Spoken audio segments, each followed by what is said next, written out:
Morning. Today we will discuss.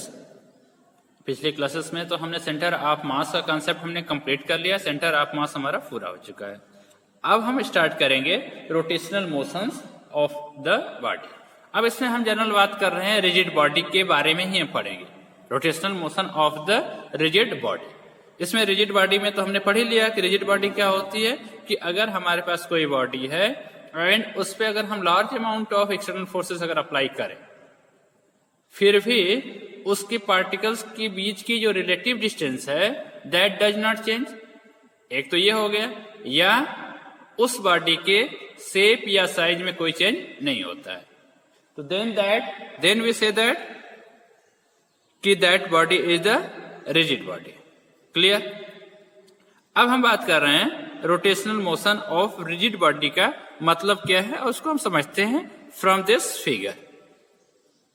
चलिए देखते हैं। ये देखिए हमारे पास क्या है, एक रिजिड बॉडी है।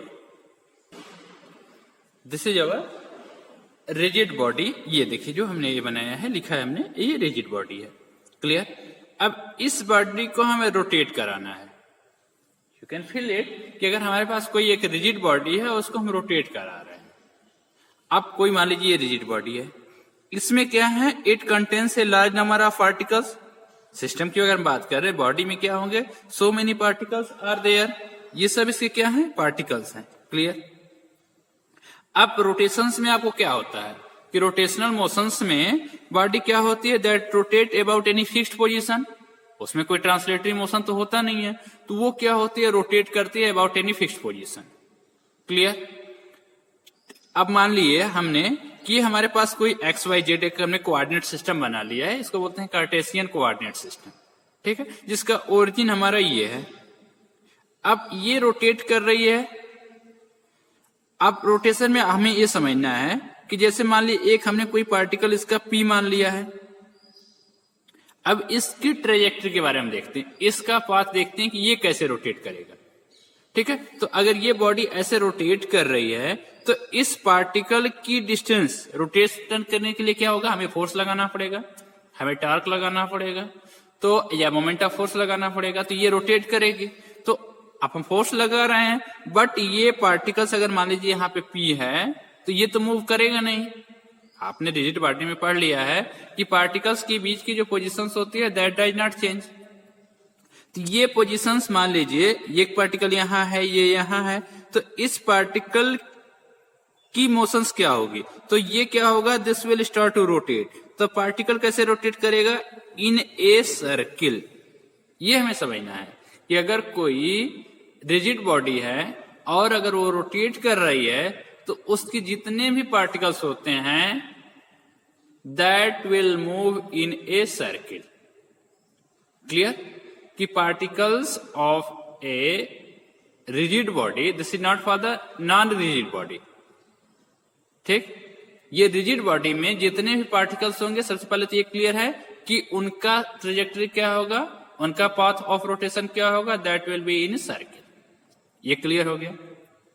और एक चीज और, जितने भी इसके पार्टिकल्स होंगे, अब मान लीजिए अगर हम पी की ही बात करें तो ये पार्टिकल मान लीजिए किसी टाइम यहां पे था, आफ्टर सम टाइम क्या होगा, ये रोटेट करता जाएगा। मान लेते हैं कि आफ्टर सम टाइम ये इसका एंगल ऑफ रोटेशन कितना है, थीटा। ठीक।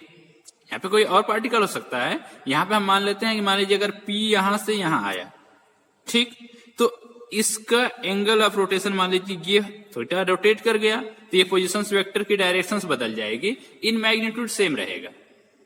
यहां से ये पोजीशंस जो होगी, अब अभी हम आगे थोड़ा सा आ रहे हैं, तो हम पहले ये देखेंगे कि जो सर्किल में रोटेट करता है कोई particle with the fixed radius, उसकी जो रेडियस होती है फ्रॉम द, अब देखिए जिस एक्सिस में रोटेट करेगा वो चीज तो क्लियर हो गया। अब जिस सर्किल में अगर रोटेट करेगा तो उसका कोई ना कोई एक सेंटर होगा। ये मान लिया हमने कि उसका सेंटर है, तो ये पोजीशंस जो होगी आर, इसका सिर्फ एंगल चेंज होगा, सिर्फ इसकी जो डिस्टेंस होगी इस पार्टिकल की। अलग अलग पार्टिकल, हमारे पास एक यहां भी पार्टिकल है, ये भी रोटेट करेगा, एक हमारे पास ये भी पार्टिकल है, ये भी रोटेट कर रहा होगा with the position vector some different.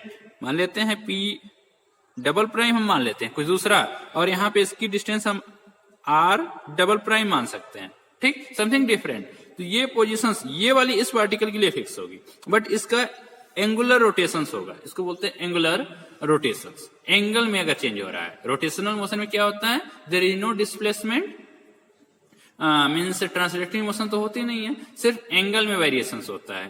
तो ये हमारा एंगल में वेरिएशन हो गया। तो ये पार्टिकल मान लीजिए P यहां पे है, अब ये रोटेट कर रहा है, और P ही नहीं, इसके अलावा ये भी पार्टिकल क्या होगा, ये भी पार्टिकल क्या होगा, that all moves in a circle but with the different radius. जो सर्किल का पाथ होगा उसकी रेडियस डिफरेंट होगी, बट सबका सेंटर क्या होगा वो फिक्स होगा,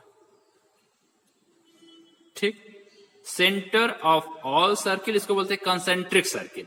कंसेंट्रिक सर्किल का मतलब क्या होता है कि ऐसे सर्किल्स जिसका सेंटर तो सेम हो, रेडियस में भी डिफरेंट, ठीक, डायमीटर में भी different, but centre of all the circle will be same. तो इसका मतलब यहां पे क्या होगा कि अगर बॉडी रोटेशनल मोशन में है तो all the particles will move in A concentric circles with the same. Concentric अगर हमने बोल दिया तो हम ये क्लियर हो गया कि centre of the circle will be same, but their positions from the centre of the circle is different, उसकी रेडियस अलग अलग होगी। ये क्लियर हो गया। अब इस बात को समझते हैं कि what is the rotational motion of a rigid body. तो हम कब कहेंगे कि कोई भी रिजिड बॉडी रोटेशनल मोशन कर रही है, तो पहली कंडीशन हम देखते हैं। चलिए, ये हमने समझा लिया कि इसका मतलब क्या होता है, इसी चीज को हमने पॉइंट वाइज करके लिखा है। तो पहला हमारा पॉइंट है कि हम बॉडी को बोलेंगे कि that is in rotational motion. कब कहेंगे कि a body is set to possesses rotational motion. कब? If all its particle moves along the circle in parallel planes. Parallel planes का मतलब समझ रहे हैं, ये एक सर्किल ये जैसे मान लीजिए एक ही प्लेन्स में सबको सर्किल्स को ऐसे ऐसे रोटेट करना चाहिए, प्लेन अलग अलग नहीं होना चाहिए। अगर एक्स वाई प्लेन में है तो सबको एक्स वाई प्लेन में ही होना चाहिए, ये नहीं कि कोई एक प्लेन ऐसे मूव कर रहा है एक प्लेन ऐसे मूव कर रहा है। जितने भी पार्टिकल्स होंगे that will move in a same plane and that in parallel, moves along the circles in parallel planes. Clear?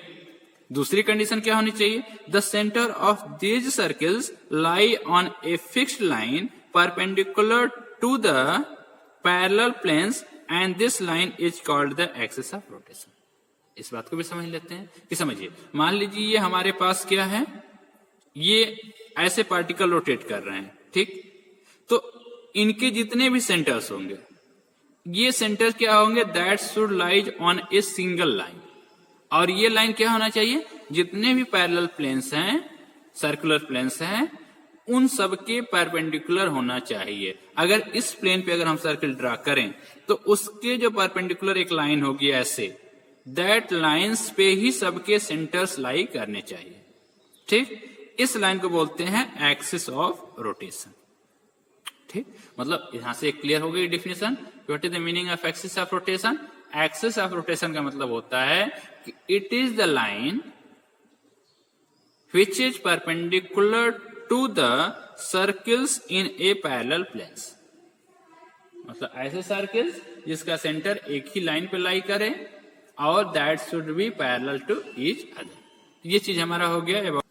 ये दो कंडीशन हमारी हो गई कि हम किसी बॉडी को बोलेंगे कि that passes the rotational motion if all its particle move along the circle in parallel planes. समझ गए?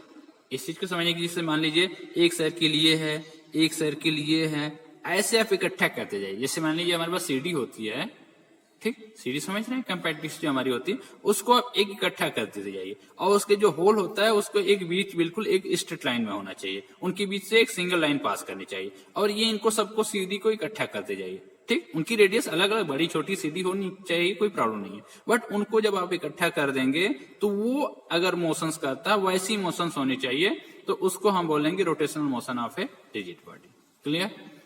तो एक हमारा दो चीजें क्लियर हो गई कि what is the meaning of axis of rotation, कि it is the line perpendicular to the parallel planes in which particles moves in a circle और their centre, all the centers of all the circles lies on this line of rotation और this is the axis of rotation. दो condition हो गई.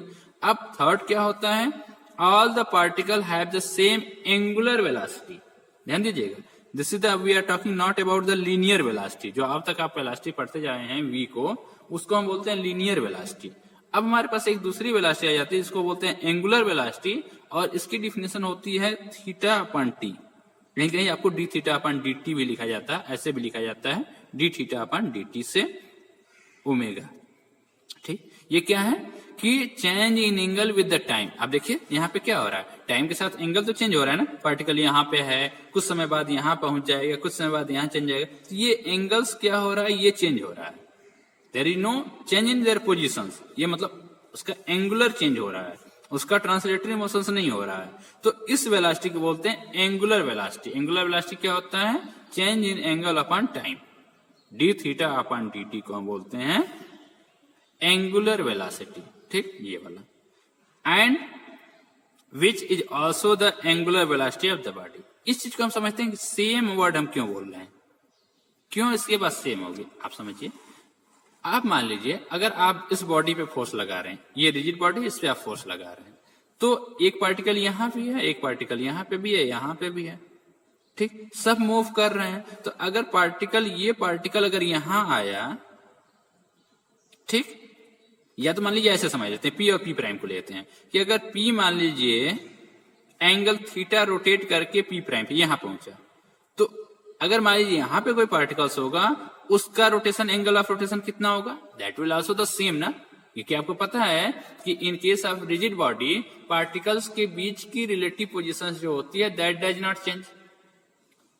Clear? तो ये कम या ज्यादा का कंसेप्ट नहीं होता है. एंगल ऑफ रोटेशन जो होता है, एंगुलर रोटेशन जो होता है, that is same for the same particle. हम ये नहीं कह रहे यहाँ पे linear velocity will be different for different particle. हर एक पार्टिकल की जो वेलोसिटी होगी, एंगुलर लीनियर वेलोसिटी हम आगे पढ़ेंगे. आगे का हमारा टॉपिक है कि जितने भी पार्टिकल्स होते हैं उनकी लीनियर वेलोसिटी जो होती है, that depends upon their position. वो D R upon D T होता है. और आर की जो पोजीशंस है वो हर एक पार्टिकल के लिए अलग अलग हो सकती है, तो उनके लिए लीनियर वेलोसिटी अलग होगी. बट एंगुलर वेलोसिटी जो कि एंगल पे डिपेंड कर रहा है, और there is a same change in angle of all the particle with the time. Same time के लिए there will be same change in angle, same theta change होगा. इसलिए हर एक पार्टिकल की एंगुलर वेलोसिटी सेम होगी, और वही वेलोसिटी क्या हो जाती है, that will velocity of the body. Clear? ये हम कंसेप्ट आगे पढ़ेंगे जब लीनियर वेलोसिटी और एंगुलर वेलोसिटी का कंपैरिजन करेंगे, तो वहां पे हम देखेंगे कि पार्टिकल की लीनियर वेलोसिटी अलग है, ठीक, बॉडी की लीनियर वेलोसिटी अलग है, बट हर एक पार्टिकल की एंगुलर वेलोसिटी उस टोटल बॉडी की एंगुलर वेलोसिटी, और एंगुलर वेलोसिटी आपको पता हो गया कि change in angle upon time, change in time, तो ये आपकी सेम होती है, और that will become the angular velocity of the body. तो ये चीज हमने समझ लिया कि हम कब कहेंगे कि एक जो बॉडी है, रिजिड बॉडी है, that is in the circular rotational motion, अगर उसके जितने भी पार्टिकल हैं, that all are moving in a circles, ठीक, in a parallel planes, and centre of all the circles that lies on a single line, that lies on the axis of rotation. ठीक, वो line जो होती है उसको axis of rotation बोलते हैं. तो ये देन वी से दैट कि that body is in rotational. So this is all about the basic concept of the rotational